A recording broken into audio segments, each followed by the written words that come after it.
उपनिषद मुंडक 2 खंड 1 और मंत्र संख्या 5। तो कल हमने ये पढ़ा कि सूक्ष्म तत्व जो थे उनकी उत्पत्ति परमात्मा से कैसे हुई और विराट परमात्मा का स्वरूप कैसा है। आज ये पढ़ेंगे कि उस परमात्मा से अब ये सृष्टि कैसे उत्पन्न होती है। सूक्ष्म तत्व की बात की तो पहले परमात्मा को दिखाया, परमात्मा के बाद प्रकृति को दिखा दिया, जगत की उत्पत्ति दिखा दी, पृथ्वी की उत्पत्ति दिखा दी और उसमें जगत को चलायमान दिखा दिया। अब उसके बाद अब ये सारा का सारा प्रपंच परमात्मा ने अपने लिए तो बनाया है नहीं, किसी दूसरे के भोग के लिए ही तो बनाया है। परमात्मा क्या करेगा इस सब का। तो अब ये सब की उत्पत्ति कैसे होती है उसके बारे में बात करते हैं, सृष्टि प्रक्रिया की बात करते हैं। तस्मात् अग्नि समिधो यस्य सूर्यः सोमात् पर्जन्यः ओषधयः पृथिव्याम् ओषधयः, ऐसा पढ़ते हैं इसको, ओषधयः ओषधयः। वेदों में इस वाले श को ख भी पढ़ा जाता है, अर्थ श ही रहे, उच्चारण की सौकर्य की दृष्टि से इस श को ख भी पढ़ देते हैं, खासकर यजुर्वेद में। उमान रेतः सिंचति योषितायां भव्ये प्रजाः पुरुषात् संप्रसूताः तस्मात् अग्निः समिधो यस्य सूर्यः। तस्मात् अग्निः और उस परमपिता परमात्मा से फिर अग्निदेव उत्पन्न हुआ, उसने अग्नि को उत्पन्न किया। अब बोलिए कि परमात्मा ने अग्नि को सहसा कहां से उत्पन्न किया। तो जो हमने पिछले मंत्र में बात की थी कि अग्निमूर्धा अग्निर्मूर्धा चक्षुषि चंद्र सूर्य, परमेश्वर का जो मस्तक है वह अग्नि था। और उसके बाद जब उसने 5 प्राणों को, जो मंत्र संख्या 3 देखेंगे तो खम वायुर ज्योतिरापा पृथ्वी विश्वस्य धारिणी, यहां से उसको तेज को उत्पन्न किया उसने। और वो जो तेज था चौथे मंत्र में वह परमेश्वर का भाल ललाट बन गया। और अब उस ललाट से उस परमेश्वर ने सबसे पहले अग्नि को उत्पन्न किया। जब जगत के अंदर वस्तुएं बनाने की बात आई सृष्टि के अंदर, तो तस्मात् अग्नि समिधो यस्य सूर्यः। अब अग्नि एक बार प्रज्वलित हो जाएगा और फिर बुझ जाएगा, बार बार परमेश्वर थोड़ी आएगा यहाँ पर समिधा लगाने के लिए, लकड़ी लगाने के लिए।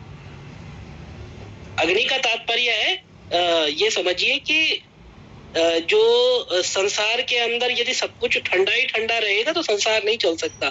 उष्ण तत्व एक देना आवश्यक है। तो ये जो उष्ण तत्व है यही अग्नि है। इसको जठराग्नि के रूप में ले लो, घर में चलने वाली अग्नि के रूप में ले लो, या जहां जहां भी आंखों में भी एक ज्योति रूपी अग्नि होती है उस रूप में ले लो। अब उसने अग्नि को प्रज्वलित किया, अग्नि को जला दिया, लेकिन अब अग्नि को बार बार बुझेगी होगा तो जलाने के लिए कौन आएगा। तो उसने बार बार, परमेश्वर तो आएगा नहीं लकड़ी लगाने, समिधा लगाने के लिए। तो उसने कहा समिधो यस्य सूर्य, और उस अग्नि की समिधा को बना दिया सूर्य। उस अग्नि की, अग्निदेव प्रकट हुआ और उस अग्नि की समिधा थी सूर्य। सूर्य एनर्जी का बहुत बड़ा सोर्स है, ऐसा वैज्ञानिक लोग कहते हैं ना। ये सिद्धांत यहीं से लिया गया, समिधो यस्य सूर्य। संसार में देखिए सबसे पहले एनर्जी के बिना कुछ नहीं हो सकता। इस संसार में अभी कुछ नहीं है, सब कुछ उगाना है, सब कुछ पैदा करना है, सब कुछ बनाना है।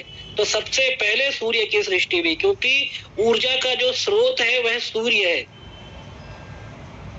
सब कुछ बना देंगे, सूर्य का प्रकाश नहीं होगा तो कुछ भी नहीं होगा। इसीलिए सबसे पहले सूर्य को उत्पन्न किया। सूर्य को नहीं, अग्नि को, सूर्य के द्वारा अग्नि को उत्पन्न किया परमात्मा ने। और अग्नि निरंतर इस यहाँ पर गतिमान रहे उसके लिए उसकी समिधा को सूर्य के रूप में बनाया। जबकि सूर्य पहले से विद्यमान था, अब सूर्य को यह शक्ति दी कि वह उस समिधा को हमेशा गतिमान रखे। तस्मात् अग्नि समिधो यस्य सूर्यः सोमात् पर्जन्य ओषधयः पृथिव्याम्। और अग्नि से सोम उत्पन्न हुआ। अब सोम यहाँ पर 2 तरह का अर्थ है। सोम से चंद्रमा भी अर्थ है और सोम से एक सोमलता भी अर्थ है। तो यदि चंद्रमा अर्थ मानते हैं तो चंद्रमा से अर्थ ले लेंगे तो चंद्र और सूर्य दोनों विद्यमान थे, लेकिन इनकी जो शक्ति है उस शक्ति से तात्पर्य है कि उससे अग्नि से सोम उत्पन्न हुआ। और दूसरा यदि पौधे के अर्थ में ले लेते हैं तो यहाँ पर क्योंकि सोमलता भी प्रसिद्ध है, वेदों में जो सोम की चर्चा आई है वह पवमान मंडल, ऋग्वेद का पूरा 9वां मंडल जो है पवमान मंडल या सोम मंडल कहलाता है। सोम की ही स्तुति की गई है, वहां पर सोम को पौधे के रूप में माना गया। तो उस अग्नि से सोम उत्पन्न हुआ, अग्नि का पुत्र कहलाता है सोम। अब संसार में सब कुछ था, लेकिन अभी सृष्टि नहीं हो सकती क्योंकि सूर्य का प्रकाश, अग्नि नहीं थी। अब जब मिट्टी है, जल वल सब कुछ आ गया, अग्नि आ गई, तो उसके बाद अब जो है सोम के रूप में लता का जन्म हुआ, या चंद्रमा को उसकी शक्तियां प्राप्त हुई। अब दूसरा अर्थ यहाँ पर समझिए कि अग्नि से सोम उत्पन्न हुआ। चंद्रमा की अपना कोई प्रकाश नहीं होता, चंद्रमा का अपना कोई प्रकाश नहीं होता, चंद्रमा तो सूर्य के प्रकाश से प्रकाशित होता है। यही सर्वमान्य सिद्धांत है विज्ञान का, इसके अतिरिक्त तो कुछ नहीं। उस अग्नि ने चंद्रमा को प्रकाश दिया और वह चंद्रमा भी अस्तित्व में आया, क्योंकि संसार की गति के लिए, आगे बढ़ने के लिए सूर्य का प्रकाश जितना आवश्यक है उतना ही चंद्रमा का प्रकाश भी आवश्यक है। यद्यपि चंद्रमा का अपना प्रकाश नहीं होता, लेकिन कुछ तो जब उसके ऊपर सूर्य का प्रकाश पड़ता है, जिस प्रकार चंद्रमा की किरणों में जो गुण होते हैं औषधियों के लिए, संसार के लिए, वो उसको प्रकट होने, संसार को, इस विश्व को प्राप्त होने लगे। इसीलिए अग्नि से सोम उत्पन्न हुआ, ऐसा अर्थ किया गया। सोमात पर्जन्य, सोम से पर्जन्य, बादल। अब बताइए सोम से पर्जन्य कैसे उत्पन्न हो जाएगी? आपको पता है संसार में कहीं पर भी जब सुनामी आता है तो वो चंद्रमा पूर्णिमा की रात को आता है। कहीं पर भी सुनामी आता है तो वह पूर्णिमा की रात को आता है। 26 दिसंबर 2004 में भारत में जो सुनामी आया था, इंडोनेशिया, भारत, श्रीलंका, वह भी पूर्णिमा की रात थी। उसका एक विशेष कारण है कि पूर्णिमा के दिन चांद पूरा होता है, चंद्रमा पूरा होता है, और चंद्रमा के अंदर अपना गुरुत्वाकर्षण बल है, अपनी ग्रेविटी है, और पृथ्वी की अपनी ग्रेविटी है। चंद्रमा इसको अपनी ओर खींचता है।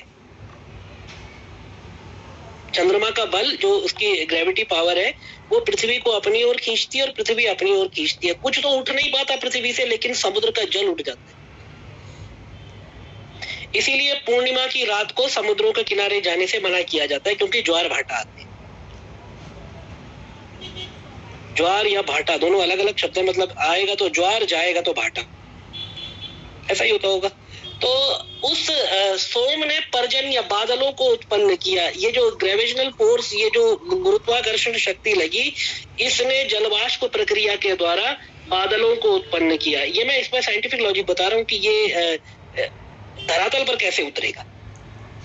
अब सीधे सीधे अर्थ कर दो तो चंद्रमा ने सूर्य बादलों को उत्पन्न किया, चंद्रमा बादलों को कैसे उत्पन्न करेगा?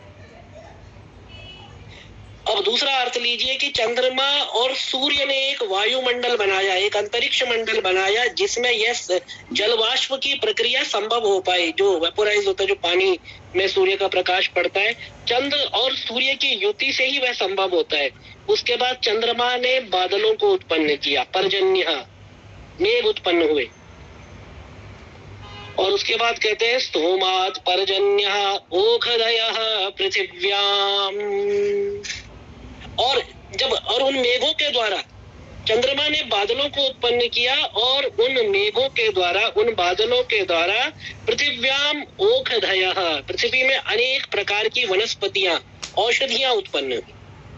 अब तो संभव है, बादलों ने जल बरसाया और पृथ्वी पर वो जो एक बार हम कई बार उसको लेते ना, भूतानां पृथ्वी रसः पृथिव्याम आपो रसः अपाम ओषधयो रसः ओषधीनां पुरुषो रसः भूतानां पृथ्वी रसः। अब अब यहाँ पर देखिए, अपाम औषधयो रस औषधीनाम पुरुषो रसा।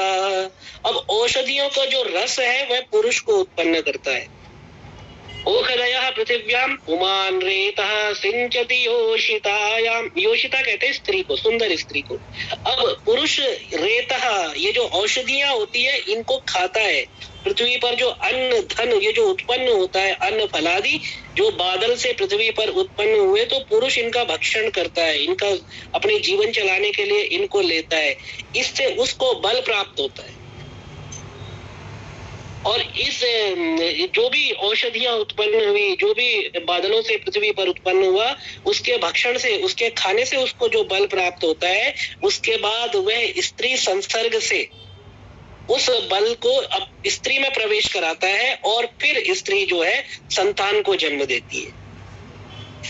पुमान रेतः सिंचति योषितायाम। पुरुष इसका सिंचन योषितायाम स्त्रियों में करता है। और भव्य प्रजा पुरुषात् संप्रभु प्रसूता। और इस प्रकार अनेक प्रकार की जो चराचर प्रजा है संप्रसूता, इस तरह से नियम पूर्वक इस संसार की सृष्टि होती है।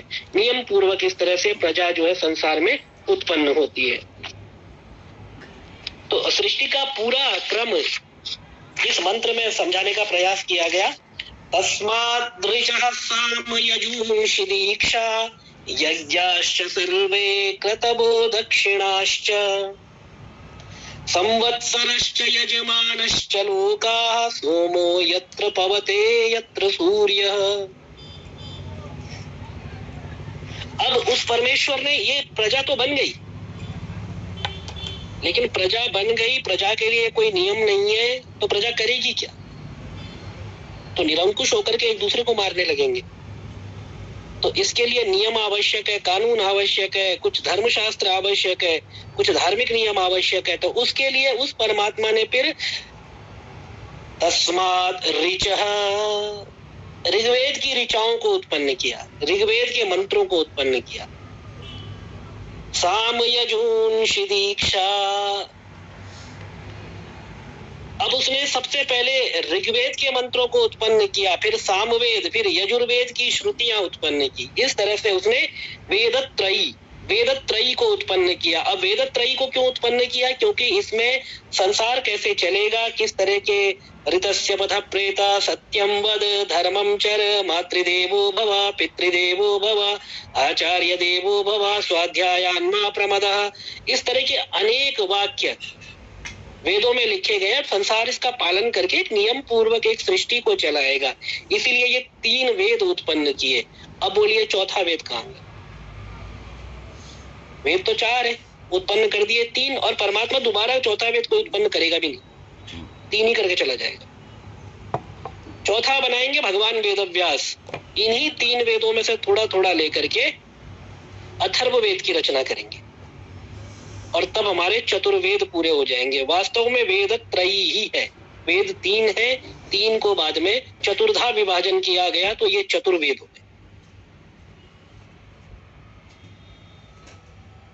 इसके बाद उस परमेश्वर ने दीक्षा यज्ञाश्च सर्वे क्रतवो दक्षिणाश्च, उसके बाद उसने दीक्षा को उत्पन्न किया। दीक्षा सिखाने की प्रक्रिया समझिए कि अब वेद तो उत्पन्न हो गए, और वेद अगर ऐसे ही घूमते रहेंगे, कोई उनको पढ़ेगा नहीं, कोई सिखाएगा नहीं, तो उन वेदों का काम क्या है फिर? तो फिर दीक्षा, सिखाने की, सीखने की प्रक्रिया।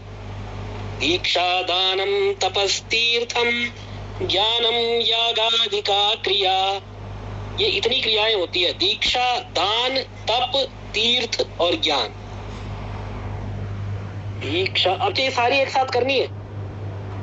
मैं एक बहुत आसान तरीका बता सकता, बहुत आसान हो आपको। दीक्षा दानम तपस्तीर्थम ज्ञानम यागाधिका क्रिया। दीक्षा, दान, तप, तीर्थ और ज्ञान और यज्ञ, यागाधिका क्रिया भी है ना, यज्ञ, ये सब एक साथ करनी है। उसका एक सरल उपाय है, दीक्षा दानम तपस्तीर्थम ज्ञानम यागाधिका क्रिया महिम्नस्तव पाठस्य कलाम नारहन्ति षोडशीम्। शिव महिम्न का पाठ करे। कहते हैं महिम्नस्तव पाठस्य कलाम नारहन्ति षोडशीम। शिव महिम्न पाठ के ये 16वें हिस्से के बराबर भी नहीं है। एक पाठ से जितना फल शिव महिम्न का मिलता है, उस फल के ये दीक्षा दानम तपस्तीर्थम ज्ञानम यागादिका क्रिया, ये शिव महिम्न के पाठ से जो फल मिलता है उसके 16वें हिस्से के बराबर भी नहीं। तो ये सब एक साथ प्राप्त करनी है तो प्रतिदिन भगवान शिव का शिव महिम्न का स्तोत्र का पाठ करें, ऐसा शिव महिम्नकार कहते हैं, पुष्पदंताचार्य, इनका मत है। अच्छा, अब उन्होंने दीक्षा को उत्पन्न किया, दीक्षा की प्रक्रिया बनाई। च सर्वे यज्ञाश्च सर्वे क्रतवो दक्षिणाश्च। उसके बाद यज्ञ, क्रतु, यज्ञ और क्रतु दोनों एक ही चीज है। जब यज्ञ किया जाता है तो 1-2 दिन का होता है, बहुत बड़ा क्रत्वर्थ विधान किया जाता है जो अनेक दिनों तक चलता है, उसको क्रतु कहते हैं। लेकिन ये पूरा नहीं होगा, इसको पूरा कैसे करेंगे? तो उन्होंने कहा दक्षिणाश्च, फिर दक्षिणा का विधान बनाया कि जब तक यज्ञ में दक्षिणा नहीं देंगे तब तक यज्ञ संपन्न नहीं माना जाएगा। तो उन्होंने क्रतु, यज्ञ और दक्षिणा ये तीनों विधान बनाए। संवत्सरश्च यजमानश्च लोका सोमो यत्र पवते यत्र सूर्यः। अब उसने उसके बाद सब कुछ बना दिया। पहले कहा कि सृष्टि बनाई, मनुष्य तक ले आए, मनुष्य तक को लाने के बाद 3 वेद दे दिए, 3 वेदों को चतुर्धा विभाजन बाद में किया गया, सीखने सिखाने की परंपरा दे दी। उसके बाद यज्ञ दे दिए, यज्ञ समापन करने वाली दक्षिणा भी दे दी, लेकिन अभी समय का विधान नहीं किया गया। संवत्सरः यजमानश्च लोकाः, फिर उसने संवत्सर, समय का विभाजन किया। संवत्सर कहते हैं वर्ष को, एक वर्ष 60 संवत्सर होते हैं, 60 जब संवत्सर पूरे हो जाते तो फिर पहला संवत्सर आ जाता है। तो संवत्सर, यजमान और सब लोग उत्पन्न हुए। अब कराएगा कौन, करेगा कौन? तो फिर प्रजा और उत्पन्न हुई, जो कि यजमान और बाकी लोग, करने वाले उसका फल भोगने वाले, यजमान कराने वाला उसका फल भोगने वाले अनेक लोग। जब एक यज्ञ होता है, यजमान अपने लिए कराता है, अपने कल्याण के लिए कराता है, तो उससे केवल यजमान का लाभ नहीं होता है। जब कोई वणिक पुत्र अपनी दुकान खोलता है अपने व्यापार के लिए, तो क्या उस दुकान से सिर्फ उस दुकान खोलने वाले का ही लाभ होता है? उससे उनका भी लाभ होता है जो उसके अगल बगल रहते हैं। वो चीजें जिनको दूर लेने के लिए जाना पड़ता था वो पास से ले लेते हैं, ये लाभ नहीं है। अगल बगल कोई, किसी ने अगर समोसे की ठेली लगा ली, दुकान खोल ली, बगल में कोई चाय के ठेले वाला है तो समोसा वहां से खरीदेगा, चाय वहां से खरीदेगा, बगल वाले का भी फायदा होता है और उसको तो लाभ होता ही होता है, उसके अलावा और लोगों को भी लाभ होता है। ऐसे ही जब यजमान यज्ञ करता है तो मात्र यजमान का कल्याण नहीं होता, यज्ञ में बैठने वाले ब्राह्मणों का कल्याण होता है, यज्ञ में भोजन पाने वाले जो लोग आ जाते हैं उनका कल्याण होता है, और भी अनेक प्रकार के लोगों का कल्याण होता है। तो ये सब लोग, ये सब प्रजा उत्पन्न की गई। यत्र सोम सोमो यत्र पवते यत्र सूर्य, जहां सूर्य प्रकाश फैलाता है वहीं चंद्रमा भी प्रकाश फैलाता है, जहां चंद्रमा प्रकाश फैलाता है वहां सूर्य भी प्रकाश फैलाता है। अब ये जो सूक्ति है वास्तव में कि जहां सूर्य प्रकाश, जहां चंद्रमा प्रकाश फैलाता है वहां सूर्य भी प्रकाश फैलाता है।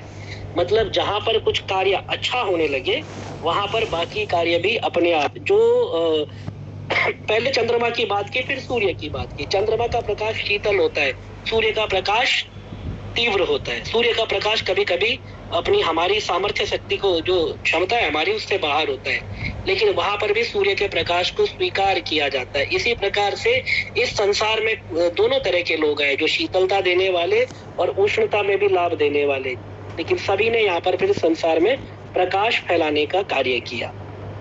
जहाँ चंद्रमा प्रकाश फैलाता है वहां सूर्य भी प्रकाश फैलाता है। इस पंक्ति का आगे और ज्यादा अर्थ स्पष्ट होगा जब आगे के मंत्रों में इसकी व्याख्या ली जाएगी, तो उसके लिए प्रतीक्षा करते हैं फिर आगे के मंत्रों की।